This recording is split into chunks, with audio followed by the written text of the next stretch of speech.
Bonjour mes chéris. Aujourd'hui, j'aimerais parler avec vous des femmes qui sortent avec le mari des autres. Vous savez, le mariage est une instruction divine. Dieu, dans sa parole, a dit que l'homme quittera son père et sa mère, s'attachera à une femme, et les deux formeront une seule chair. C'est bien parce qu'il a créé les mariages qu'il a dit. Nous savons toutes que ce n'est pas facile de se marier. Deux personnes se rencontrent, elles se supportent et s'acceptent, elles bravent des obstacles et se décident au mariage. Elles finissent par se dire oui devant leur famille, leurs amis, devant les autorités du pays et devant Dieu. Alors quand arrive le moment pour elles de célébrer leur amour et de vivre leur union, parce que toi tu estimes que tu es trop belle pour rester seule, tu viens de détruire ce mariage en sortant avec le mari. Mais est-ce que tu te rends compte que tu déclares la guerre à Dieu? Parce que tu es en train de détruire ce que lui il a béni. Mais c'est un combat qui est inutile parce que tu ne pourras pas tenir. Certaines femmes ont des prétextes bidons dans le genre « c'est pas moi qui l'a appelé ». S'il sort avec moi, c'est parce que sa femme n'est pas à la hauteur.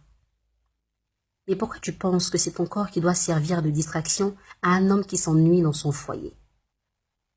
Et cette femme dont tu parles en disant qu'elle n'est pas à la hauteur, tu penses pas qu'elle l'aime mieux que toi? Parce qu'elle au moins elle a pu se trouver un mari. Qu'elle soit nulle, moche ou inutile, ça ne te donne pas de raison de sortir avec son mari. Parce que justement, lui, on l'appelle l'époux. Elle, on l'appelle l'épouse, mais toi, on t'appelle la maîtresse. Pourtant, tu sais bien que tu n'enseignes personne. Parce que si tu avais la pédagogie, tu aurais pu enseigner à cet homme que l'idéal pour vous tous, c'est qu'il reste avec sa femme et qu'il te laisse trouver ton mari. Parce que les hommes célibataires, il y en a encore. Et sûrement à un moment de ta vie, il y a quelqu'un qui t'a proposé le mariage. Il y a quelqu'un qui voulait aller loin dans la relation avec toi. Mais à cette personne, tu as dit non parce que tu estimais que ce n'était pas le bon moment. Ou encore parce que ce n'était pas ton genre d'homme. Mais aujourd'hui, tu es avec un homme qui est le genre d'une autre femme. Est-ce que tu sais seulement ce qu'elle a fait pour que cet homme te plaise aujourd'hui? Il y a des filles qui carrément ne se sont attirées que par des hommes mariés. Elles estiment qu'avec eux, il n'y a pas d'engagement. Elles peuvent avoir leur chéri et profiter des largesses de ce dernier. Elles disent même qu'on peut faire des buts sur les montagnes. Mais à vous, j'aimerais dire que c'est sur des terrains nus qu'on construit des gratte-ciel. Alors vous avez le choix entre manger des ignames et avoir un gratte-ciel. Il y a des filles qui sont dans une espérance choquante à n'attendre que le jour du divorce, parce qu'elles espèrent que cet homme-là quitte sa femme pour elle. Waouh, ça c'est fort. Qu'est-ce que tu veux dans ta vie quand tu penses et que tu attends qu'un homme laisse sa femme pour toi? Et même s'il te dit, si je t'avais vite rencontré, j'allais pas marier ma femme, ne l'écoute pas, c'est n'importe quoi. Il dit juste ça pour endormir ton esprit, pour que tu penses que tu es la meilleure des femmes et que c'est lui l'homme idéal pour toi. Pour que tu ne cherches pas à quitter cette relation et à rester là, à bénéficier de ses largesses. Mais quand tu vis cette vie jusqu'à 30-40 ans et que tu te rends compte que tu n'as toujours pas de mari et que tu n'as pas d'enfant, à ce moment-là, tu te rends compte qu'il y a urgence. Et là, tu te réfugies dans une église à lutter et à obliger un pasteur à jeûner et prier pour toi pour que tu aies ton mari à toi seul. Mais pourquoi?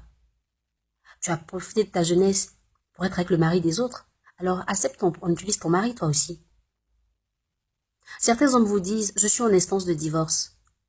Ils vous disent, entre ma femme et moi, il n'y a plus rien. C'est à cause des enfants que nous sommes ensemble. Et pourtant, chaque année, elle est à la maternité. En réalité, un homme marié, il trompe sa femme avec une autre, parce que des fois, il a envie de vérifier son degré de virilité ou encore, il veut savoir est-ce qu'il peut séduire une autre femme. Mais quand il finit avec vous, il retourne dire à sa femme, je t'aime encore plus que le premier jour. Il s'amuse juste avec votre corps. Ce que cet homme peut vous offrir n'est rien comparé aux grâces que Dieu a prévues pour vous. Le matériel, ce n'est rien devant les grâces de Dieu. Nous commettons toutes des erreurs, mais le plus important, c'est de réaliser que nous sommes sur la mauvaise voie et décider de tout abandonner pour rester sur la voie de Dieu et attendre patiemment l'homme que Dieu a prévu pour nous. C'est vrai que certains hommes sont de grands menteurs. Ils vous disent « je ne suis pas mariée », mais si vous êtes observatrice, vous allez vous rendre compte que ce n'est pas vrai. Et le jour où vous le découvrez, peu importe le degré d'amour que vous avez pour lui, peu importe ce qu'il a réalisé dans votre vie, laissez le tomber. Acceptez de perdre tout ça pour rester avec Dieu, qui a encore bien plus de choses importantes à vous donner. Il existe encore des hommes célibataires. Ils ont envie de se marier. Ils n'attendent que des femmes vertueuses, des femmes qui ont la tête sur les épaules, les femmes qui ont envie de vivre une vie évolutive, qui ont envie de vivre une vie de famille. Ils n'ont pas envie de femmes qui ne pensent qu'à la jeunesse, qui ne pensent qu'à boire, manger, sortir, s'habiller.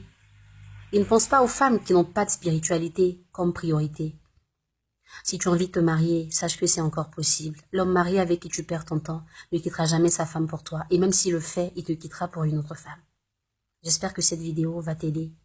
Mon souhait, c'est que tu profites des grâces de Dieu. Elles ne sont pas comparables au trésor qu'un homme peut t'offrir sur la terre.